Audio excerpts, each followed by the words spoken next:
c'est une activité assez solennelle. C'est l'activité où la Ligue de karaté de Kinshasa vient avec la fédération pour présenter les grandes lignes de ce que nous comptons faire cette année. Et donc, la fédération est venue avec sa politique.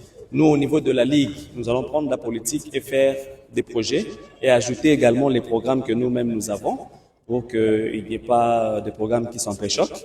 Et comme vous le savez, la fédération est souveraine. Nous avons le devoir d'accompagner la politique de la fédération, mais également de s'assurer que le karaté est bien géré au sein de la ville-province de Kinshasa. Jouer ce rôle, comme vous le savez, il y avait une crise l'année passée, l'année dernière, et Kinshasa a dû prendre position au regard de tous les éléments qui ont été mis à notre disposition, et vous connaissez la suite. Et Kinshasa, c'est la province et la capitale. Depuis que nous sommes là, le mandat a été renouvelé. Merci à Dieu. Nous avons encore 4 ans de gestion et d'administration du karaté dans la ville.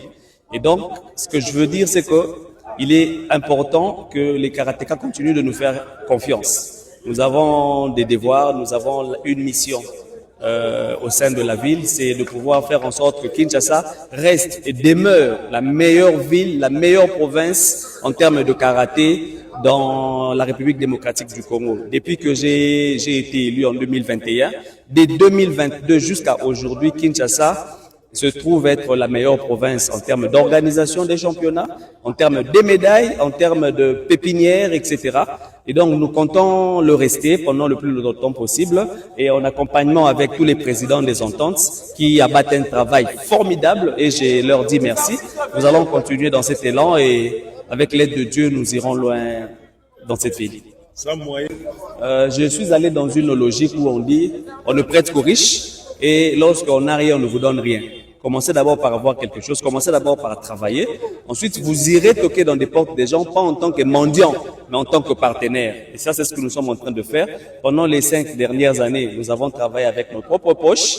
Et je crois que cette année, il y a certaines personnes qui ont vu le sérieux avec lequel nous avons organisé des affaires. Il y a certaines personnes qui sont prêtes à nous accompagner. Nous leur disons bienvenue. Même ceux qui sont derrière leurs écrans, qui vont entendre ce message. Si vous avez envie de venir participer, investir, devenir mécène pour le karaté, la porte est grandement ouverte. Tous nos canaux sont là. Les amis de la presse vont relayer ce message partout. Venez nous aider parce que l'encadrement de la jeunesse a également besoin de beaucoup de moyens. C'est moi qui vous remercie.